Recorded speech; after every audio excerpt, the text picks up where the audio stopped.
Admiral Zexthar's mandibles clicked with satisfaction as he surveyed the holographic display aboard the Crimson Sovereign. His fleet, 200 vessels of the Caldraxian Armada, the most technologically advanced military force in the known galaxy, floated in perfect formation. Today's exercise would be a simple demonstration for the new cadets from that primitive death world, Earth. "Begin the simulation," he commanded, his translator chip rendering his chittering speech into galactic standard. Across the training sector, aboard the aging human corvette Defiant Spirit, Cadet Commander Sarah Chen studied her tactical display with furrowed brows.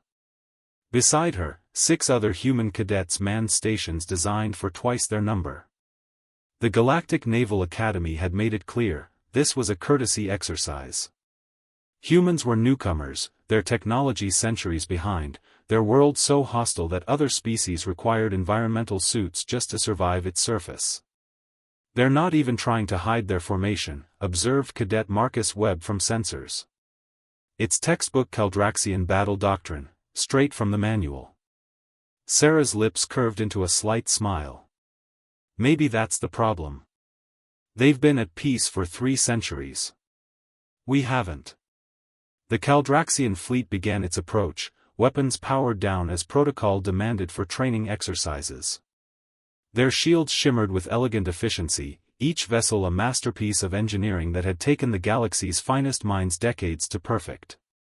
"Cadet Commander, they're hailing us," reported Yuki Tanaka from communications. "Admiral Zexthar suggests we surrender now to save time." "Politely decline," Sarah replied, her fingers dancing across her console. "And execute contingency Orpheus." What happened next would be studied in military academies for generations. The Defiant Spirit didn't run. It didn't engage shields or power weapons.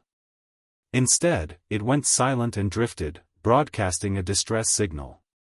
Every sensor reading suggested catastrophic engine failure, exactly the kind of malfunction the aging human vessels were notorious for. Admiral Zexthar sighed. The exercise was over before it began. He ordered 3 support vessels to retrieve the disabled ship, already composing his sympathetic but firm report about humanity's unreadiness for fleet operations. The support ships approached with their shields lowered, standard procedure for rescue operations. The Defiant Spirit remained dark and lifeless, tumbling slowly through space. Then, hell came to the stars. The human corvette's systems blazed online with shocking speed. But it wasn't weapons fire that erupted, it was something far more primitive and terrifying. The ship vented its entire cargo bay, 200 metric tons of refined iron pellets, scattered at high velocity directly into the path of the approaching Caldraxian formation. In the vacuum of space, those pellets became an expanding cloud of shrapnel, each piece traveling at thousands of meters per second. The elegant Caldraxian shields, designed to deflect energy weapons and guided missiles, were useless against simple kinetic debris. Sensors across the fleet screamed warnings as the pellet storm tore through their formation. Simultaneously, the human cadets exploited something the Caldraxians had never considered, their own communication network.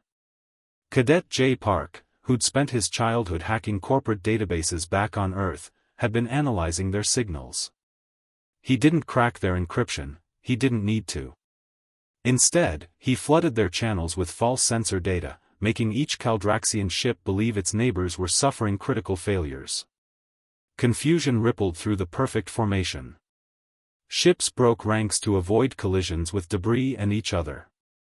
The Admiral's commands were lost in the chaos of corrupted communications. The Defiant Spirit punched through the disrupted formation, its crew whooping with victory. They hadn't fired a single shot. They hadn't needed to. When the simulation ended, silence filled the command deck of the Crimson Sovereign. Admiral Zexthar stared at the tactical replay, his compound eyes reflecting the scattered lights of his disheveled fleet. "Impossible," he whispered. But it wasn't impossible. It was human. Born on a world where everything wanted to kill them, where survival meant thinking creatively with limited resources, where peace was the exception rather than the rule. The galaxy's most advanced fleet had just learned what Earth's constant warfare had taught its children: technology matters, but unpredictability and adaptation matter more. Cadet Commander Chen's voice crackled over the comm channel, barely suppressing her grin. "Admiral, the Defiant Spirit requests permission to dock. We're ready for the debrief." Zexthar's mandibles clicked, this time not with satisfaction, but with newfound respect. The Deathworlders had much to teach the galaxy after all.